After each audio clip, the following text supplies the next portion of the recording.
आयुष्य संकटाने भरलंय, कामं अडतात, आरोग्य ढासळतं, झोपेत भीती वाटते, मग हे उपाय तुमच्यासाठीच आहे. दर गुरुवारी स्वामी समर्थांच्या ओम श्री स्वामी समर्थाय नमः या मंत्राचा 108 वेळा जप करा. स्वामींना चाफ्याची फुलं खूप प्रिय आहेत, त्यामुळे त्यांना चाफ्याची फुलं व्हावीत आणि शुद्ध तुपाचा दीप अर्पण करावा. स्वामी भक्तांचे अनुभव ज्यामध्ये सांगितले आहेत असे अनुभव अमृत या पुस्तकाचं एक प्रकरण दररोज झोपण्याआधी वाचावं.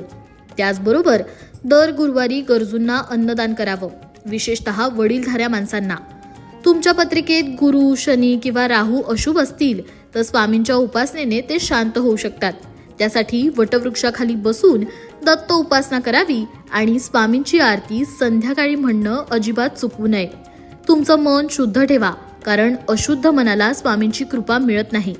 हे उपाय केल्यावर तुमचं जीवनही बदलू शकतं